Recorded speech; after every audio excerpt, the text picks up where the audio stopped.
Bueno, a ver. Ok. Sí. Esa, ¿no? Sí, sí, sí. Ahí sí puede ser. Radio Caput. Radio Caput. Radio Caput. Esto es Radio Caput. Buenas noches, muchas gracias. Radiocaput.com. Estás conectado. Estás en Caput.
Voces y contexto.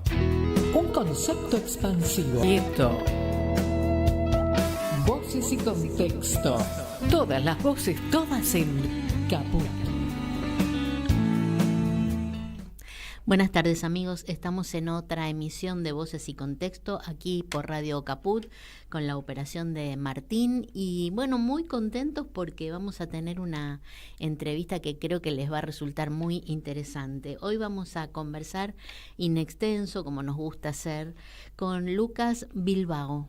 ¿Cómo estás, Lucas? Hola, ¿cómo estás, Adriana? No sé si me escuchan bien. Muy bien, muy bien. No sé si me ven también. Sí, te Entiendo vemos sí. muy bien también.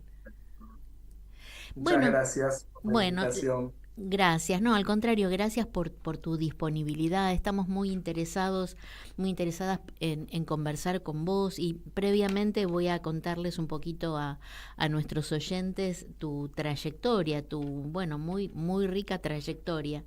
Le contamos que Lucas Bilbao es doctor en Historia por la Universidad Nacional del Centro de la provincia de Buenos Aires, en Tandil. Es docente de la Facultad de Ciencias Humanas e investigador del CONICET. Es responsable, que por eso lo convocamos, del archivo del Movimiento de Sacerdotes para el Tercer Mundo y actualmente se desempeña como secretario de Investigación y Posgrado de la Facultad de Ciencias Humanas. También sus investigaciones, queríamos contarles, que se centran en el estudio de los vínculos entre el catolicismo, la Iglesia, el Estado y la sociedad en los siglos XIX y XX, un tema de mucha gravitación en nuestra historia. Y publicó muchos artículos académicos, por supuesto, y en varias revistas nacionales e internacionales, y es coautor de los libros Profeta del Genocidio, El Vicariato Castrense y los diarios del obispo Bonamín en la última dictadura. Y Tandil de aldea a ciudad, 1823-2023. Así que, bueno, me parece que es mucho lo que podemos conversar por toda su trayectoria, por sus inquietudes en la investigación de estos temas. Y es socio del Centro de Estudios Legales y Sociales y participó en calidad de perito técnico en varios juicios por delitos de lesa humanidad. Y este es uno de los temas que vamos a tratar también más adelante. Bueno, ¿cómo estás, Lucas? Bien, muy bien. Muchas gracias, Pedro, por la invitación a conversar sobre estos temas. Sí, es de gran interés para Voces y Contexto porque nosotros interpretamos que lamentablemente Argentina no es un país que cuide sus archivos y cuide su memoria, y que vos hayas tenido esta oportunidad o esta inquietud y esta gran responsabilidad de investigar con respecto a los archivos del movimiento de sacerdotes por el tercer mundo es algo sumamente valioso, que le contamos a los oyentes, que además está en guarda. Vos me corregís si estoy equivocada. Está en guarda en uno de los institutos o registros de la UNESCO. ¿Cómo llegaste al principio? Bueno, voy por partes, digamos, para recrear un poco esta historia. Como bien decías, vamos de adelante hacia atrás. Como vos bien decías, hace poquito, en noviembre, perdón, finales de noviembre, la UNESCO, ¿cómo se dice? Lanzó o dio a conocer, ahí está, dio a conocer aquellos archivos o aquellos fondos documentales que habían sido inscritos por la misma UNESCO en lo que se llama el Registro Patrimonio del Mundo. Es decir, lo que antes nosotros conocíamos como cualquier fondo documental o algo que pasaba a ser declarado por la UNESCO Patrimonio de la Humanidad. ¿Qué esto quiere decir, lisa y llanamente, que son fondos con una envergadura tal que merecen un reconocimiento de este tipo, sobre todo por la sensibilidad en el contenido de ese archivo y por lo que implica dicho archivo para una sociedad, una población, una región X, ¿no? Te interrumpo acá para hacerte esta pregunta. ¿Esta Claro. guarda implica que el archivo físico está en algún lugar específico de la UNESCO o está en reservorios aquí en Argentina? Los reservorios están en cada uno de los lugares que aplica a esa suerte de registro. Ese registro nosotros aplicamos a mitad de año con un formulario muy, muy largo respecto a las características, al contenido, a la guarda, a si está digitalizado, al lugar donde está, digamos, es muy detallado, muy específico, atendiendo a que esa resolución después lo que hace es como una suerte de declaración de patrimonio, de que ese patrimonio ante una eventualidad X se resguarde porque es importante. Un poco es ese sello lo que permite la UNESCO, además de darnos posibilidad también de la difusión, de lo que implica el material, la difusión en este caso, y nosotros por estar en una universidad nacional, la difusión hacia otros investigadores, grupos de investigación o gente que esté vinculada a la temática o tenga ciertas inquietudes. Entonces lo que tenemos es esa documentación de la misma UNESCO que nos señala y nos certifica que este patrimonio es memoria del mundo, así se llama, ¿no? No se puede tocar.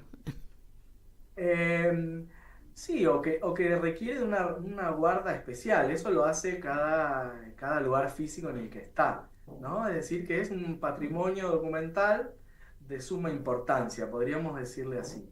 Nosotros hicimos la presentación con la Universidad Católica de Córdoba. ¿Por qué? Porque tiene una colección, que es la colección Padre Carlos Mujica, que es del contenido era similar. Entonces nos asociamos, por así decirlo, para hacer una presentación conjunta, ya que el material implicaba los mismos actores, el mismo periodo, y es un fondo, o son fondos documentales que están atravesados por ese movimiento, en este caso el movimiento de sacerdotes para el tercer mundo, que es, lo digo de manera concisa, pero fue un movimiento de curas, como dice el nombre, de curas católicos, que tuvo su existencia entre finales de los años 60, es decir, a partir de diciembre del 67, enero, febrero del 68, hasta del 74, digamos, en el año 74, finalizaron esas reuniones que solían tener como movimiento a nivel nacional o regional, digamos, y después la misma dictadura, el mismo terrorismo de Estado, incluso antes del año 76, terminó por disgregar o terminó Sí. por interrumpir, por ejemplo, Y toda perseguir, la ¿no? cuestión, Sí. claro, además, ¿no? De la persecución, de que, Los bueno, atentados. atentados, muchos se exiliaron, algunos fueron asesinados, otros fueron detenidos, puestos a disposición del Poder Ejecutivo Nacional, etcétera. Entonces no hay, o mejor dicho, el corte o la finalización está atada a cuestiones más bien de carácter externo, independientemente de aquellas discusiones o cuestiones internas que el movimiento también estaba atravesado. Entonces lo que quedó, o lo que nosotros aplicamos para este registro del mundo, son tres fondos, que están netamente, tres fondos de los de acá de Tandil, netamente ligados. El primer fondo es el de Fondo Serra, que le llamamos, que en realidad es el archivo de lo que quedó del movimiento a nivel nacional. El último, o el secretariado, que era la institucionalidad que se daba a este movimiento, el último secretariado funcionó en la ciudad de Santa Fe a cargo de tres curas santafesinos. Serra fue uno de ellos, José Serra, y le llamamos Fondo Serra porque es de donde provino. Claro. Ahora después, si quieren, comento, pero en realidad ese fondo es lo que quedó del Archivo Nacional. Entonces ahí hay correspondencia, material de trabajo, reuniones, apuntes de las reuniones de nivel nacional, regional que tenían. Tiene un carácter federal. Entonces ese primer fondo. Un segundo fondo, que es el Fondo Domingo Bresi, que es un sacerdote en ese momento la capital federal de Ciudad de Buenos Aires, que nuclea y tiene todo el archivo vinculado a la Regional Buenos Aires y Gran Buenos Aires. Y un tercer fondo, que es de otro de los curas, Raúl Troncoso, que es los últimos 30 y algo de años de su vida vivió acá en Tandil. Entonces son tres sacerdotes que pertenecieron al movimiento, pero la diferencia es que en uno de esos fondos está el archivo de lo que fue el movimiento, de carácter más federal. Bueno, muy claro y muy interesante. También te quiero preguntar cómo llegás vos a eso, porque, bueno, algo escuché por ahí, pero me gustaría mucho que vos lo contaras, porque por más que vos sos investigador, historiador, etcétera, etcétera, hay algo también que sale un poco de este ámbito estrictamente académico, ¿no? Sí, totalmente. Mirá, ahí hay tres o cuatro cuestiones digamos, que me gustaría señalar, y una está atada a lo que vos decís. Si bien desde que asumimos trasladar el material, empezar, digamos, a limpiarlo, a ponerlo en condiciones, a que eso pueda ser digitalizado y demás, si bien a partir de ese momento quedó bajo el resguardo de una institución académica, como es una universidad, nuestra facultad, un instituto de CONICET y demás, la previa a eso está vinculado, te diría, más bien con esas conexiones, con esos vínculos que atan más a las personas que a las instituciones. Fue como de abajo hacia arriba en ese sentido.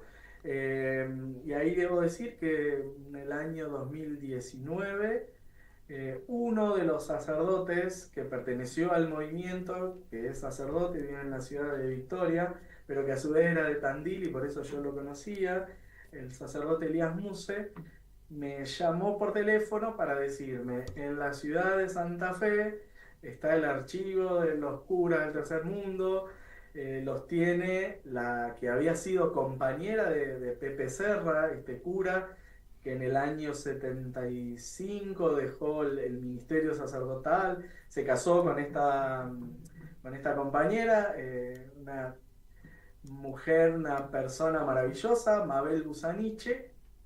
Y bueno, ella estaba deseando mudarse de su casa, tiene una casa muy grande, así son estas cuestiones. Sí. Y bueno, viendo cómo hacía, porque la verdad no quería... Los archivos de las viudas es todo otro tema, porque es súper interesante, ¿no? ¿Qué pasa con...? Claro, en este caso no era, te diría que no era solo de la vida en el sentido de que era algo ajeno a ella, Claro. porque su trayectoria había estado muy ligada Claro. a Serra. De hecho se casan y se tienen que exiliar los dos. Entonces vivieron en Perú muchísimo tiempo, muy vinculados a los grupos sociales, cristianos. Pensemos en los años 70, estaban en Perú, pero participaron de campañas de alfabetización en Cuba, en Nicaragua, en Ecuador, es decir, con todo un trasfondo y una militancia respecto al tema ya de carácter más global y latinoamericano, y Mabel había sido central también en esos años, en ese juego, en todo eso que habían construido con Pepe Serra. Lo que sucedió es, bueno, después ellos ya en el 83-84 regresan del exilio y ahí sí comienzan, primero que trajeron mucho material de esos lugares. Ese material también llegó a Tandil, no solo la cuestión de la correspondencia, y dentro de ese material, que eran revistas, libros y este archivo, este fondo vinculado a los curas del tercer mundo, estaba ahí. Cuando este sacerdote me avisa, viajo a Santa Fe porque si bien yo no investigaba específicamente el tema, pero por estas vinculaciones yo conocía a muchos de estos sacerdotes, había leído muchísimo al respecto de muchos colegas, investigadores que trabajan hace años la temática, había leído mucho al respecto y tampoco veía que estos colegas, estos investigadores citaran un archivo así. Entonces fue como llamativo, empecé a indagar si alguien había visto algo, nadie conocía, así que viajé, ahí conocí a Mabel Usaniche, y lo digo en un artículo que me pidieron que pudiese relatar esto mismo. Para los historiadores no es fácil que el material que uno busca esté concentrado en un solo No, lugar. Te diría que es lo atípico, porque claro. uno va al Archivo General de la Nación, ahí encuentra un fragmento, una parte, complementa con el archivo de la provincia de Buenos Aires, ¿no?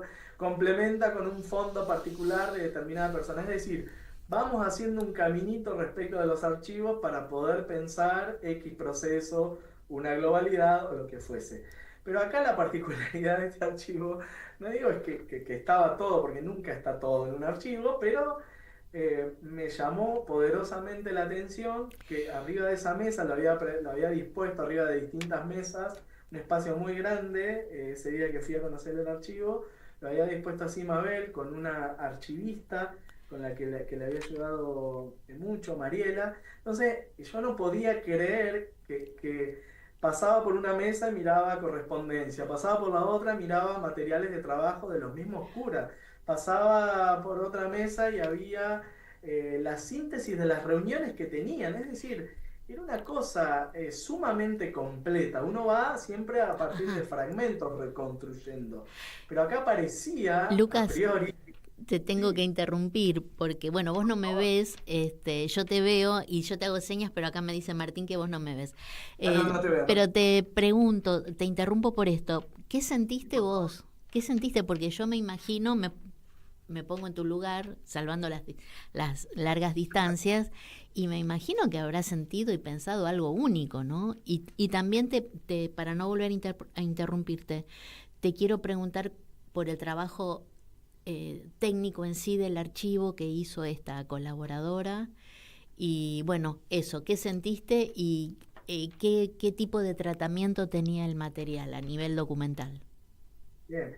Sentí, bueno, una cosa, creo que en ese artículo que me habían pedido yo lo relaté leyendo gente que ha trabajado con archivos, y bueno, es como una cuestión casi mágica, ¿no? Por lo menos demasiado sorprendente, ya te digo, porque es muy difícil a un archivo de más de 50 años que tenga la envergadura que tiene. A ver, puede haber, y de hecho los archivos personales, fallece o alguien quiere donar en vida su archivo personal y puede tener muchos de estos condimentos. Pero en este caso se trataba de un archivo de un grupo, de un movimiento, ¿no? Un movimiento de carácter federal, entonces vos veías correspondencia de curas de Neuquén, de Resistencia, de La Rioja, de Corrientes y de Azul, de la provincia de Buenos Aires. Entonces era netamente federal y había, bueno, propio de ese periodo también, ¿no? Vinculado a estos movimientos, digamos, mucho material de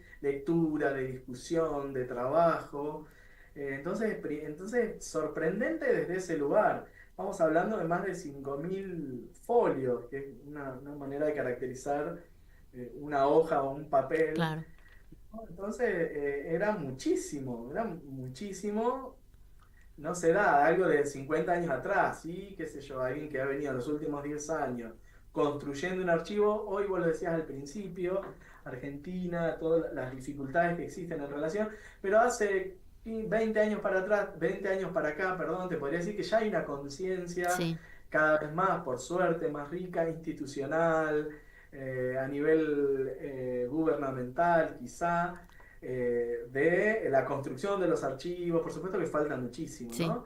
Pero bueno, si alguien empieza a construir un archivo de 20 años a esta parte, seguramente sea diferente, ha tenido en cuenta muchas otras cuestiones que hace 50 años atrás, 60 claro. años atrás, no se tenían en cuenta. Entonces, encontrarte con ese material, en primer lugar, fue sorprendente y después aparece toda esta cosa más personal, porque muchos de esos curas, muchos de esos actores, uno los conocía o por lo que había leído, o en mi caso porque también conocía a varios de ellos, ¿no? Entonces, también ahí aparece o está vinculado lo emotivo. Entonces yo no podía despegar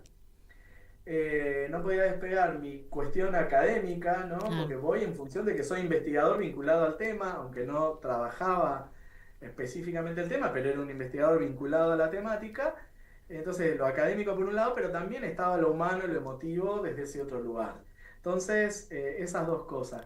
Y respecto a lo que me decías de lo técnico, ya Mabel había encarado un proceso de poder reunir este material con un criterio más archivístico. Entonces ahí esta archivista profesional, Mariela Peña, le había ayudado en una primera instancia y nosotros cuando hicimos el desembarco de todo ese material acá a Tandil, también en el instituto hay una archivista que fue la que se encargó de algún modo de darnos todas las orientaciones primarias, secundarias y terciarias para poder contar el material, que es la profesora Florencia Ramón. Entonces tuvimos desde ambos lados, tanto en la parte previa como en la segunda parte, criterios ya muy vinculados a la archivística. De hecho, vos recién me presentabas algo vinculado a los archivos. Yo lo que aprendí lo aprendí estos años, porque uno tiene más uno tiene, ¿cómo decirte? Más la cuestión vinculada al trabajo del historiador con la fuente, pero no a un trabajo técnico de esos archivos que requiere hasta lógicas distintas sí, de claro, como lo pensamos los historiadores. Los historiadores, ¿qué haríamos? Clasificaríamos cronológicamente todo tipo de material, lo reuniríamos en un solo lugar, porque eso nos ayuda a nosotros al momento de investigar. claro. Pero en archivo no es así. Claro, incluso el tipo de soporte es Tipo de importante. soporte, incluso un archivo, lo que vino de Santa Fe, vino así. Yo no lo puedo unir con otro archivo que vino de otro lugar, porque el contexto de producción de cada uno de esos archivos es distinto. La gente que lo pensó, o no lo pensó, pero lo reunió de ese modo, lo reunió con lógicas de esa persona o de esa institución Sí, por la que pasó. Entonces, bueno, ahí hay otro modo de claro. organizar y de pensar que yo, sinceramente, no lo tenía y no sé incluso si lo tengo, pero intento atenerme todo el tiempo a ello. Pero bueno, es importantísimo Sí. el trabajo que hay para pensar cómo se resguardan y después para pensar cómo sostener y cómo resguardar este tipo de material. Lucas, y en tu contacto con este sacerdote y con la viuda de Serra, porque bueno, para mí surge la pregunta en forma espontánea, ¿cómo fue que lograron conservar ese material? O sea, ser muy conscientes del valor histórico, del valor testimonial que tenía, porque eso tampoco es frecuente, ¿no? Sobre todo cuando vos referís que que tiene un concepto federal, o sea, sacerdotes de distintos lugares, porque estuvieron a lo largo de todo el país, han conservado esos papeles preliminares, esos documentos, esos temas de debate, no sé, me imagino, Y no sé si organigramas, pero bueno, cómo se organizaban las reuniones. Hubo algo que fue pensado. sí, totalmente. Difiere un poco en algunas cuestiones. Es interesante la pregunta. En primer lugar, en general la iglesia como institución tiene una cultura de Mm, conservación. Digo, uno puede pensar incluso hasta documentos medievales. Imagínate que en una institución, una institución que está acostumbrada al resguardo. Eso sí, como primer punto a evaluar. Por supuesto que después está en cada uno de los agentes, de los actores o de las personas.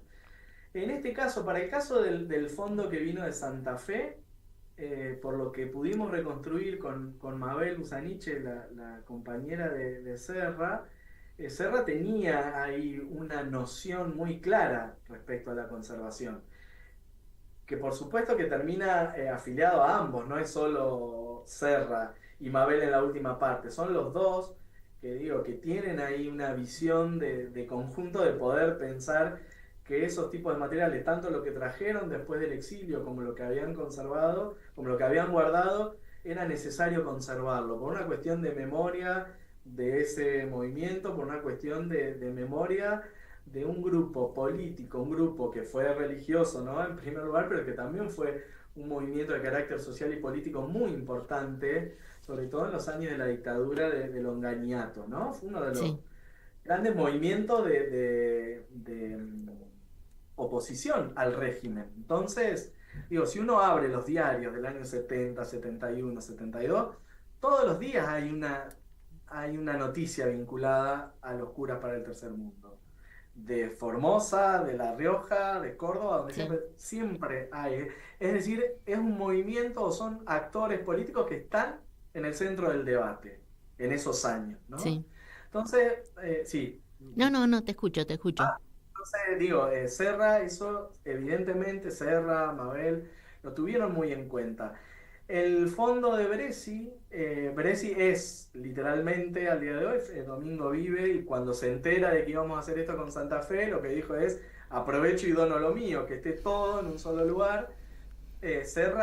Bresi y Domingo es archivero desde que él tiene, dice que desde que él tiene noción, que juntaba cuanto papel había, y la verdad, por ejemplo, en los fondos de Domingo Bresi, en el fondo de él, una vez al año, para que te des una idea, una vez al año hacían los encuentros nacionales del movimiento de curas para el tercer mundo. Por supuesto que para trabajar se dividían en grupos. Domingo guardó, o lo que alcanzó a conservar, las discusiones por grupo de cada uno de esos encuentros nacionales. ¿Qué se discutía? Después salía un documento de conjunto, ¿no? Respecto a Claro, ese. Se discutía, por ejemplo, peronismo y socialismo, por decirte algo.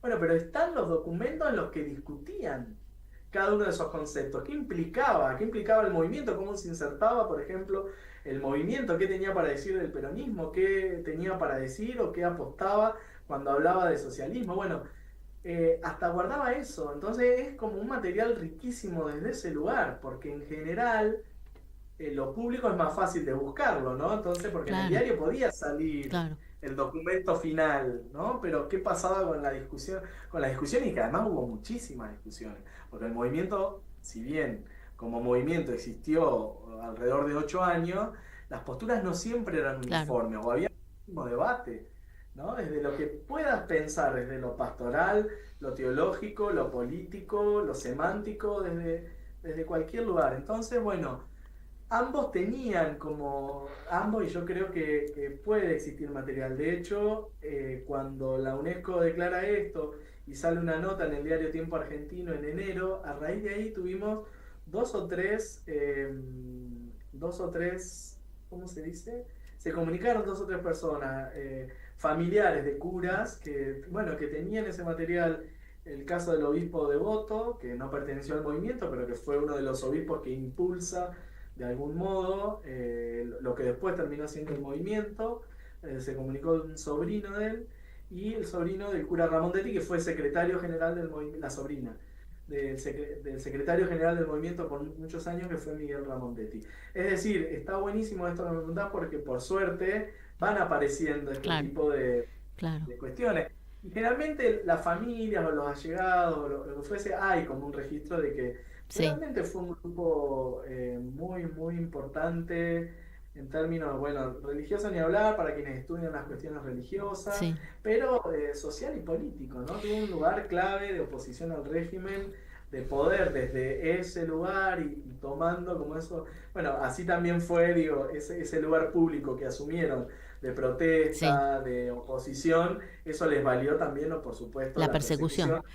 Lu- Conocemos, claro, los Lu- años últimos. Lucas, y ya que vos referís a esta pareja que se exilió en Perú, ¿hay también una réplica, un correlato, una continuidad en otros países de Latinoamérica con respecto a este movimiento? No, hubo movimientos similares. Estamos Sí, hablando de una época en la que es común esta cuestión de nuclearse y sobre todo frente a los regímenes básicamente militares en América Latina o en el Cono Sur en particular, no es inusual el nacimiento de agrupaciones de este estilo. claro. Pero con las características que tuvo el movimiento de sacerdotes para el tercer mundo acá, no hay, digamos, y que haya durado tanto en el tiempo. En Chile, a partir de la visita de Fidel Castro, que hace a Salvador Allende y al gobierno de la Unidad Popular, a finales del año 71, se crea Sí. lo que se conoció como el grupo como Cristianos para el Socialismo, Mm, que en el año 72 hicieron un encuentro convocando a todos grupos, no sí, solo de curas, sino religiosos, religiosas, laicos de América Latina. Hubo un encuentro en abril del 72, el movimiento participa de ese encuentro con un montón de discusión en claro. el medio, porque acá estaban discutiendo básicamente el peronismo.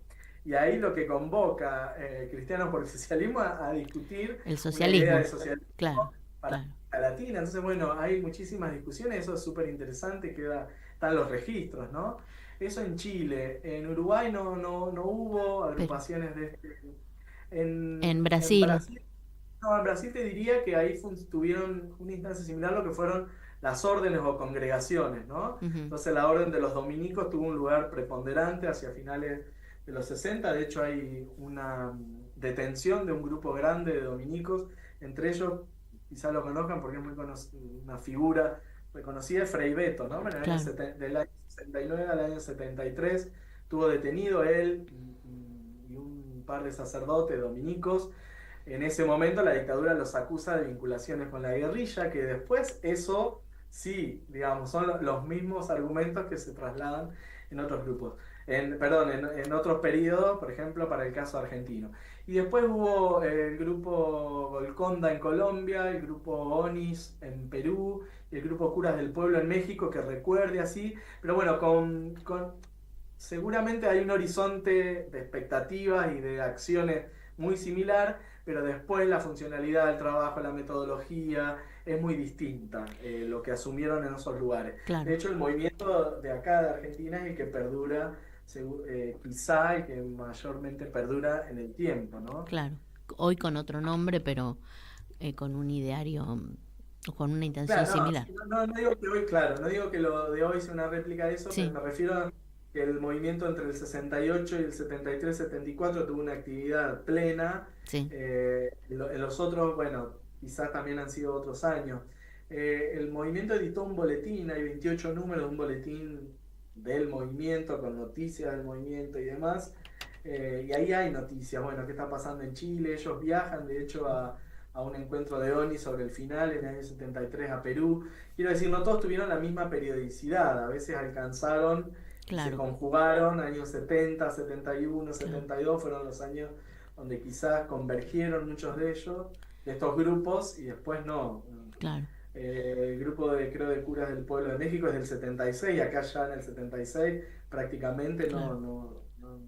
públicamente no existen más como movimiento, ¿no? Lucas, antes de pasar a la otra parte de los temas que tenemos ganas de Sí. conversar, una pregunta bien práctica. ¿Están para la consulta esos documentos, ese archivo?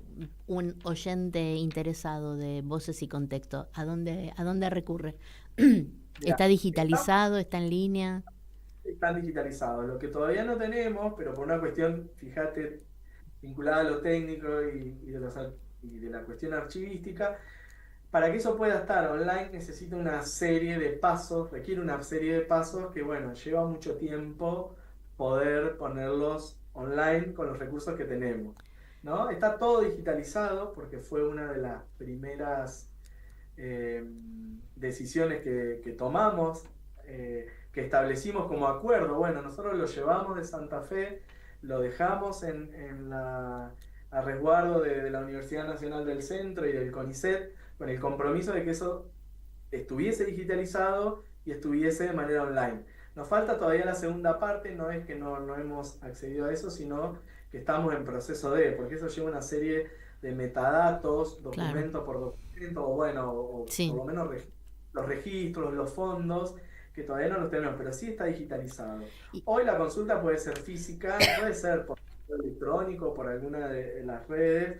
Seguramente cuando llegue esa consulta se la van a trasladar, me la van a trasladar a mí porque somos pocos, es chico el equipo.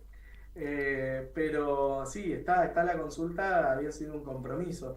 Ese archivo llegó acá a Tandil en marzo del 2020, el 3 de marzo del 2020, después vino la Con la pandemia. pandemia, Y así que eso a mí me ayudó porque lo que atiné fue a llevarlo a casa, a mi casa en primer momento, como para disponerlo, cambiarle las cajas, porque las cajas venían como estaban. Entonces cambiarle las cajas ya para llevarlo y quedaron literalmente en mi casa por unos meses. Así que ahí aproveché como a limpiarlos. qué bárbaro. Ahí, ahí la archivista nos pasó, bueno, Sí, una gama de criterios que claro. sí o sí debíamos respetar, que no podíamos dejar de procesar en términos de datos. Así que eso vino bien, porque esos meses en los que... Estuviste entretenido durante la pandemia. Y la verdad, casi que me encantó, porque hoy por hoy sé muchísimo de lo Claro, que... Entonces alguien me pregunta, che, ¿sabes? Sí, sí, de eso estoy seguro que hay porque lo leí. Entonces claro. pude hacer un registro, un Excel con, bueno, el material, cada material, la fecha, quién escribe. Qué Así que maravilla. más interesante. Bueno, Los meses Lucas, de... entre las cosas que estuve leyendo, que hay varias cosas muy interesantes publicadas, leí que vos participaste en cinco de los juicios de lesa humanidad digamos, con un apoyo documental o utilizando estos documentos como testimonio. ¿Nos podrías contar un poco esto? Sí, claro. Eh, Porque después está mira, la otra pregunta, que bueno, que justifica esta. bien, sí.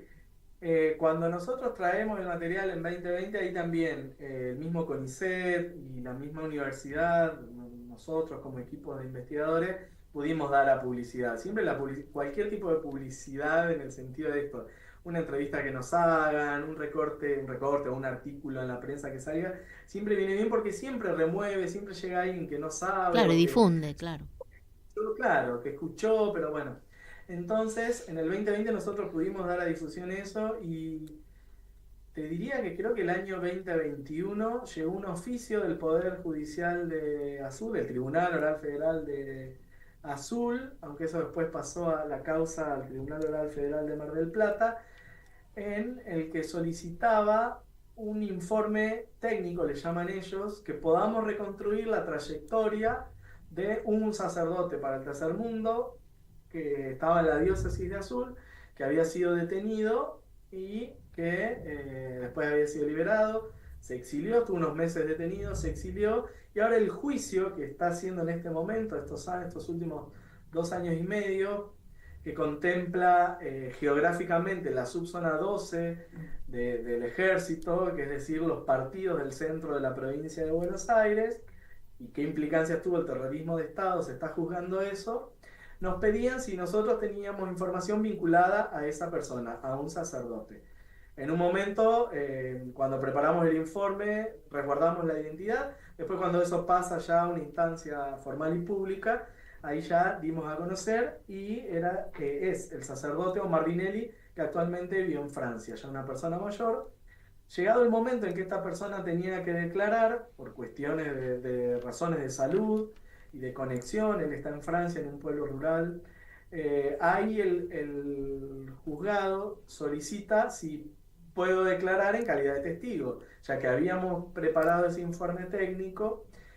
Y lo que resultó interesante también, además del informe técnico que se hace necesariamente con documentos, porque vos Claro, tenés que reconstruir la trayectoria de esta persona. En este caso, mira, pongo el ejemplo de Omar Dinelli, justamente, es un sacerdote que adquiere una relevancia política y social, además de religiosa, en este contexto, porque fue uno de los curas para el tercer mundo que generalmente salía en la prensa, porque decía tal cosa, claro. porque se oponía tal otra como movimiento, ¿no? Llevando a la voz del movimiento, había sido delegado de la región para el movimiento de curas para el tercer mundo, etcétera. Y había sido detenido. Ahí ya, cuando es detenido, se pierden algunas cuestiones. ¿Dónde había estado detenido los 2 primeros días? Que nadie sabía. Si había sido torturado o no, no por una cuestión de morbo, sino por una Lógico, cuestión. claro, Eso después se transmuta, digamos, a la cuestión de las penas. Si es posible reconstruir si sufrió tormentos, dicho de mejor modo, ¿no? O no sufrió tormentos. ¿Dónde estuvo esos 2 días que de repente, 2 días después pasa a la legalidad y ya pasa al penal de Sierra Chica, después es trasladado a la cárcel de Devoto, después trasladado a la cárcel de Resistencia? El juzgado no había tomado contacto todavía con esta persona. El contacto que había tomado esta persona, bueno, había manifestado que ella era una persona grande, que por razones de salud no podía atender a los requerimientos tecnológicos que una declaración podía hacer, así que el archivo en este caso sirvió para eso. Y te diría más el oficio del historiador, porque yo me había contactado unos años antes investigando y había podido hacerle varias entrevistas a esta persona, entonces eso también pasó a ser un claro, material de prueba, ¿no? Por supuesto, incrustada dentro de un relato general, uno va claro, relatando esa trayectoria, pero ahí pudimos, por ejemplo, conocer que este sacerdote había pasado por una comisaría o por un lugar que era lo más parecido a una comisaría, que estuvo totalmente incomunicado, que había recibido tormentos de todo tipo y que 2 días después recién había pasado al penal de Sierra Chica, es decir, que en algún documento del Estado figuraba, pero que al mismo tiempo siguió incomunicado, siguió con aplicación de tormentos y demás. Bueno, ese tipo de datos resultaron fundamentales. Primero por la responsabilidad que un investigador tiene en este caso. No sé si la forma correcta es decir hablar en nombre de la sí, víctima o el sobreviviente, pero lo más similar, porque en ese caso los jueces estaban teniendo la versión sustentada en los documentos, pero a través de esa reconstrucción que habíamos podido hacer, habíamos podido elaborar como investigadores. Entonces eso fue fundamental. Y además de eso le añadimos mucho material de inteligencia, que eso está resguardado en otros archivos. Para el caso de la provincia de Buenos Aires, en la Comisión Provincial por la Memoria de la Ciudad de La Plata. Pero bueno, que por tratarse de distintos sacerdotes, eso, lo habíamos solicitado con tiempo, es decir, pudimos armar como lo más preciso posible una trayectoria de ese estilo, muy ¿no? Y podíamos importante, dar cuenta claro, de cosas, claro, que el juzgado no tenía, el tribunal, perdón, no tenía acceso y que la víctima o el sobreviviente en este caso no podía declararlo. claro. Así que Lu- fue muy, además de importante en términos de trayectoria para cualquier investigador. La noche anterior, por supuesto que no dormí, pero por una cuestión de estar pensando eso, que de claro, algún modo era una esa gran voz, responsabilidad, claro, claro, independientemente que un trabajo es algo más profesional, no tiene que claro, ver con. Me había llevado algunas cuestiones anotadas, si tenía alguna duda volvía hacia el papel, estaba al tanto el tribunal de eso, que tenía que ver con fechas, porque ahí claro, básicamente creo que no me olvidé de casi de nada en ese claro. sentido. Lo Lucas, central. y yo relacionado con esto, lo conversábamos un poquito en forma previa. ¿Te acordás que cuando asumió este nefasto gobierno, se puso en tela de discusión absolutamente todo? Y entre esas cosas que se pusieron en tela de discusión fue el sentido de las ciencias sociales y el carácter o la necesidad o no de que existan instituciones, por ejemplo, como el CONICET. Y siempre parece como para el vulgo que las ciencias sociales no son importantes y se gasta dinero. Bueno, y toda esa argumentación falaz y nefasta, ¿no? Y a mí me gustaba mucho conocer tu opinión, porque vos sos un cientista social, sos un académico, sos un investigador y vos podés dar otro testimonio, ¿no? Un testimonio bien contundente, por ejemplo, con esto que vos comentás y con otras tareas, supongo yo, otras responsabilidades de asesoramiento público que tienen muchas veces los organismos de investigación. ¿Qué te parece a vos?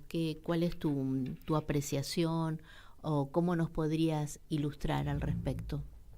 Y no sé si ilustrar, pero un poco coincido con esta mirada que vos tenés. De hecho, cuando termino el testimonio, este último, que fue por este sacerdote, ahora entre paréntesis estamos preparando otro informe técnico por otros 2 sacerdotes de Roque Sáenz Peña, la provincia de Chaco, que fueron detenidos en el año 74, y bueno, hay bastante material como para poder armar otro informe técnico, pero en esa declaración sobre el final, cuando ya había terminado mi declaración, me tomé 2 palabras para agradecer a la Fiscalía, en el sentido de que pueda contemplar a las ciencias sociales, a los investigadores, a que puedan reconstruir, a que puedan utilizar reconstrucciones que solo la podemos hacer los cientistas sociales o gente, estoy pensando, no sé, hoy por hoy, las reconstrucciones, las pericias accidentológicas, ¿no?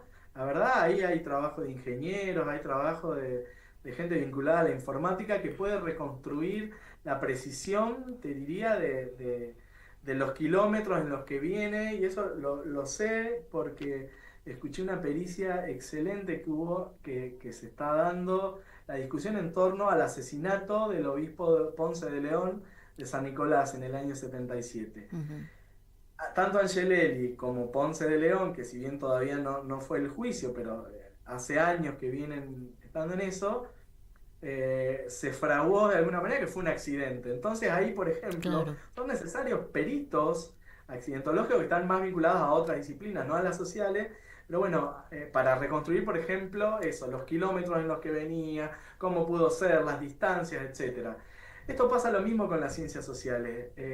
La justicia toma, digamos, como más que complemento, te diría, como una buena herramienta poder pensar a las ciencias sociales para poder reconstruir los hechos que si no de otro modo serían imposibles. Ni hablar cuando pensamos en los antropólogos, el sí, caso sí, que más conocemos en Argentina, sí. porque además trabajan para muchos lugares en el En mundo. el mundo, El caso claro. del equipo, claro, de antropología forense, el equipo argentino de antropología forense, que es y vinculado y nacido lamentablemente a partir de lo sucedido por el terrorismo de Estado en Argentina.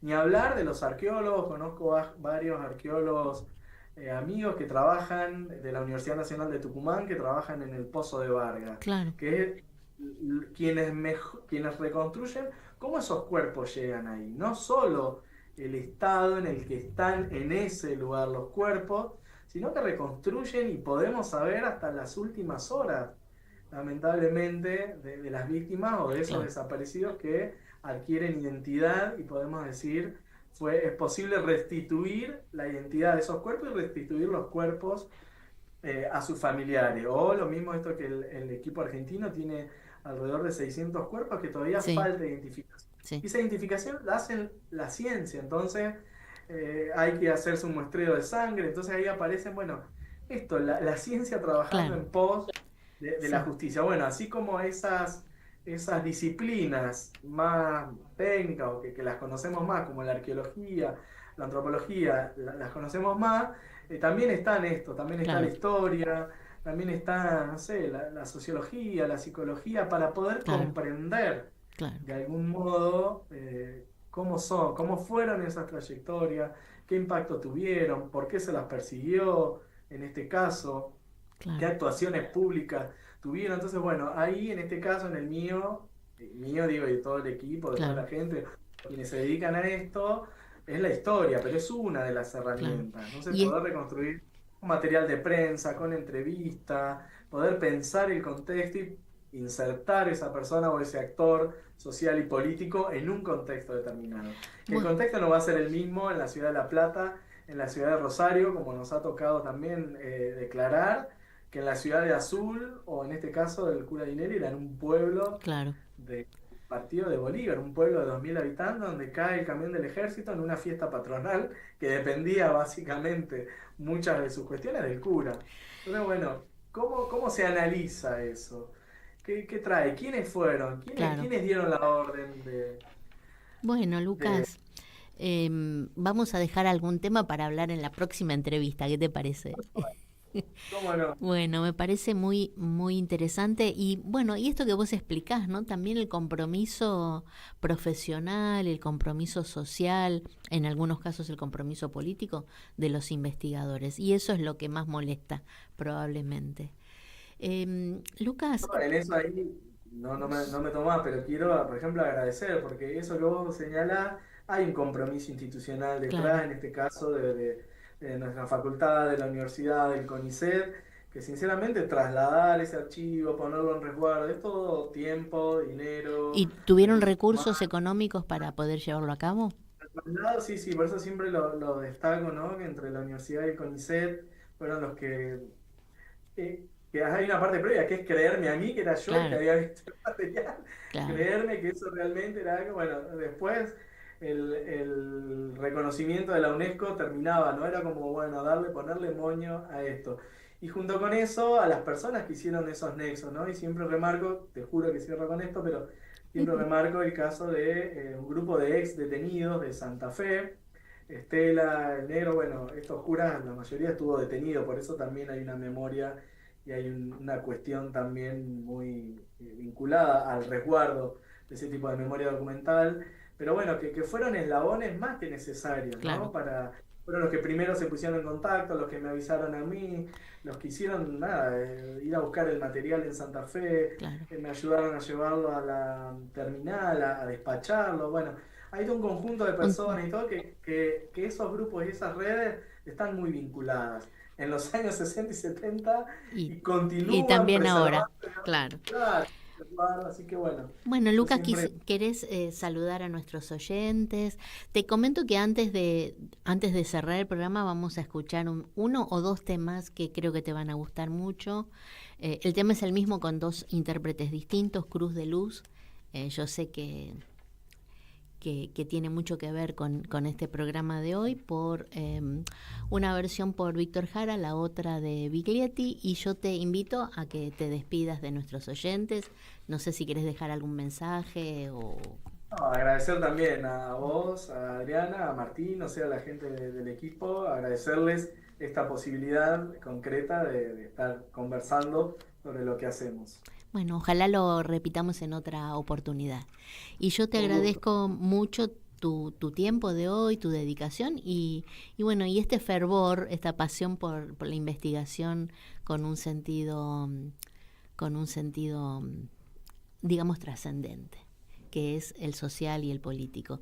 Muchas gracias, Lucas, y también saludos a tu equipo. Bueno, muchas gracias a Bueno, ustedes. después nos volvemos a comunicar. Te invito a que escuches un ratito antes de que te desconectes estos temas. ¿Cómo no? Gracias. Muchas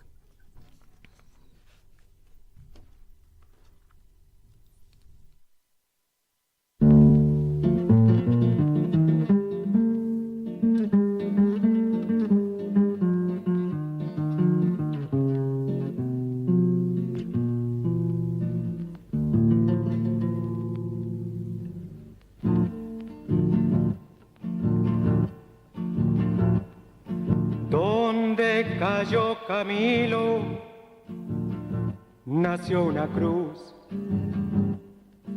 pero no de madera, sino de luz.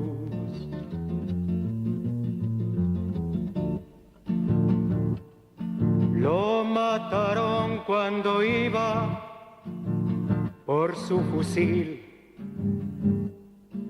Camilo Torres muere para vivir.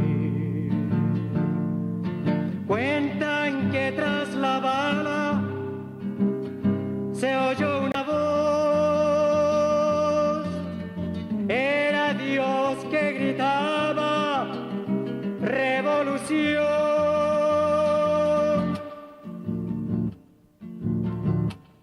A revisar la sotana, mi general, que en la guerrilla cabe un sacristán.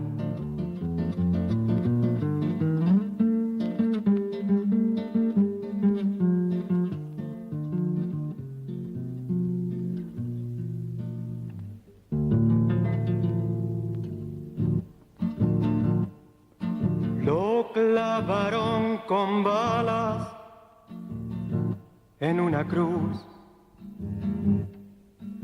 Lo llamaron bandido como a Jesús.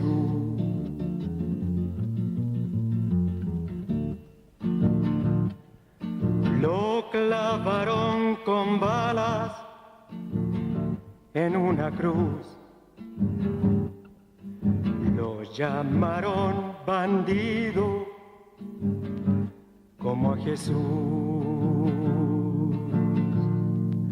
Y cuando ellos bajaron por su fusil,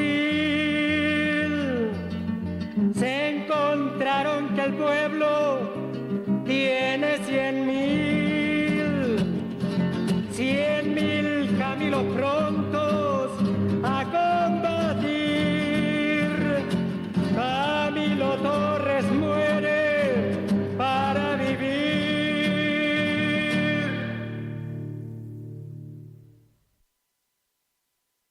Un nombre de esos que no figuran en los libros de que hablábamos antes. Nuestros hijos, nuestros nietos no pueden leer en los libros el nombre de este colombiano que dio el ejemplo de su lucha desde una concepción cristiana de cambiar la vida no en el cielo sino en la tierra. Yo escribí esta canción en 1967 y con ella les digo hasta siempre, compañeros.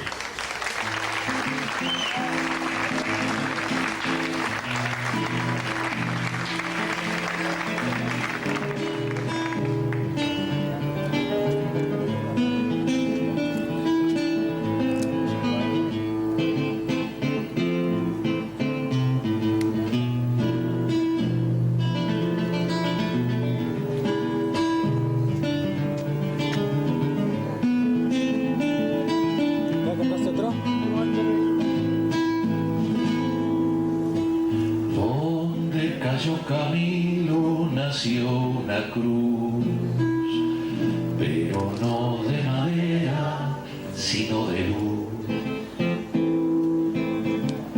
Lo mataron cuando iba por un fusil. Camilo Torres muere para vivir. Cuentan que tras la bala se oyó una voz, era Dios que gritaba revolución. Revisar las sotanas, mi general, que en la guerrilla cabe un sacristán.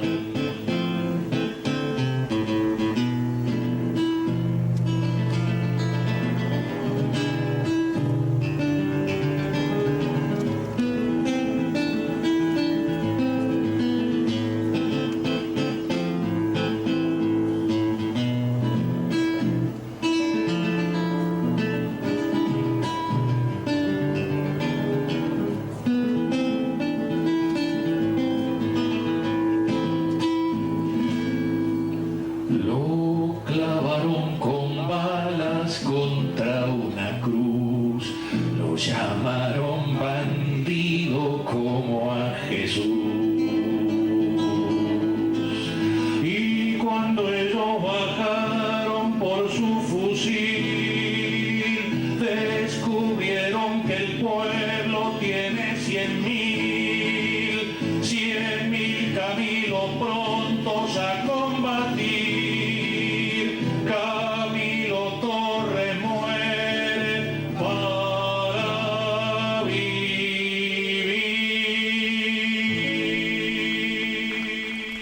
Gracias, amigos. Gracias, Martín, y hasta el lunes próximo. Voces y contexto. Todas las voces, todas. Un programa incorrectamente político. Llega a su fin por hoy. Hasta la semana próxima. En Caput Y la radio es pura imaginación. pasan cosas. Eve de Bonafini. Entonces nos